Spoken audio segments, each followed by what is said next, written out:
Je remercie aussi à Nathan, qui est notre grand témoin qui a accepté de monter sur scène ce matin. Une petite question, Nathan. Le docteur Radi a bien expliqué un certain nombre de vignettes. Et donc, elle a parlé des enfants HP, des enfants curieux, avec un humour développé et différent, avec une motricité soit en avance, un langage oral précoce, etc. Est-ce que dans toutes ces descriptions et dans ce qui a été entendu ce matin dans le public, est-ce que tu te reconnais? Est-ce qu'il y a des choses que tu reconnais dans ton parcours? Alors, pas entièrement tout, mais dans ce que je me reconnais le plus dans la présentation, c'est surtout les questions existentielles que je me posais quand j'étais petit. Ça a commencé, je pense, vers 4-5 ans, où je me posais des questions sur ce qu'il y avait avant nous, etc. Et pourquoi nous on était là. Où les réponses étaient souvent, on ne sait pas pourquoi on est là, et ce qu'il y a avant nous c'était des dinosaures, etc. Et je me suis posé des questions encore plus loin, jusqu'à quand j'avais 5-6 ans, des questions sur l'univers et le Big Bang, etc. Et c'est là où mes parents m'ont acheté des livres sur l'univers et je commençais à mal dormir à cause de qu'est-ce qu'il y avait avant le Big Bang. Et jusqu'au jour où on m'a expliqué le mur de Planck, donc que les constantes n'étaient pas les mêmes avant, et dans tous les cas, un jour peut-être on saurait, mais on ne saura jamais. Et j'ai fini, après un peu de temps, à bien dormir, et j'avais des questions comme ça. Et souvent aussi, quand j'étais petit, j'ai pas subi de harcèlement comme les autres, parce que j'étais un enfant qui était quand même relativement plus grand que mes camarades. Du coup, j'avais pas de harcèlement physique en primaire, mais j'en ai subi au collège, pour d'autres raisons.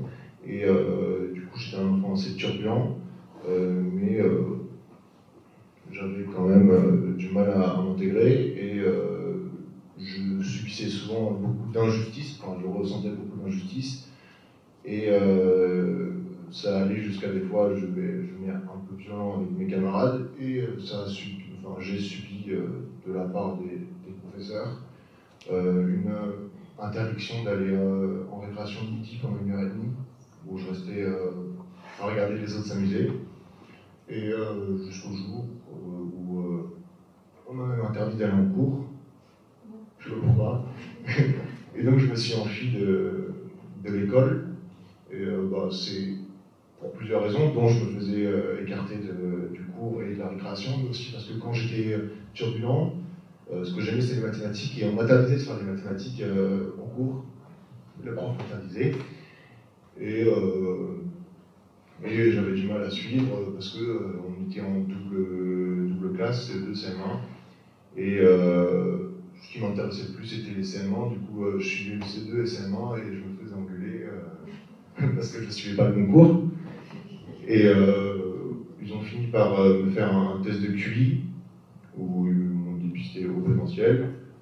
Et on m'a fait sauter une classe. On m'a dit si t'es au potentiel, tu sautes une classe. Ce qui m'a fait légèrement stresser pendant le test où j'ai déchiré quelques feuilles. Et donc on m'a fait sauter une classe, sauf pour l'anglais, parce que on n'est pas au potentiel pour les langues. Donc c'est à peu près mon vécu de primaire où c'était le plus dur et où j'ai fini par quitter l'école en fin de CM2 pour aller dans une école privée à Rouen. Et où c'était un peu mieux parce que j'avais une prof pendant mon dernier trimestre qui me comprenait et qui essayait de prendre du temps pour m'expliquer les choses. Vu qu'on m'avait interdit de mathématiques par exemple, en CM2 je savais toujours pas faire de division. Et elle a pris le temps pour m'apprendre les divisions, etc. C'était à peu près mon vécu primaire. Et après j'ai un gros souvenir d'injustice aussi que je ressentais d'harcèlement. Et là, c'était parce que juste je pensais différemment, enfin, j'imagine, vu que j'étais dans un lycée privé catholique, j'ai osé dire en quatrième que j'étais pas contre le mariage pour tous. Et donc je me suis fait insulter, enfin insulter c'est pas une insulte, mais enfin si un peu, mais de PD pendant 6 mois pour un petit garçons qui trouvaient ça marrant de menstruer tous les deux parce que j'étais le seul qui n'était pas contre l'idée que les homosexuels puissent se marier. Et ensuite, je suis parti en sport-études où j'étais avec des gens qui étaient pas très intéressés par le potentiel et qui aimaient plus le sport, comme moi. Et j'ai moins subi d'harcèlement par les autres élèves, que j'étais quand même avec un groupe où on avait la même passion et où, comme dit précédemment, le haut potentiel, c'est pas que l'intelligence scolaire, etc.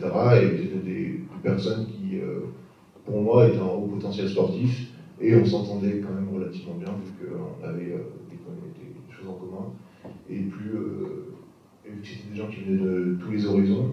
Il n'y avait pas de « ah, toi, t'es au potentiel, t'es intelligent, etc. » Et j'étais même jusqu'à venir me demander de l'aide pour les cours, etc.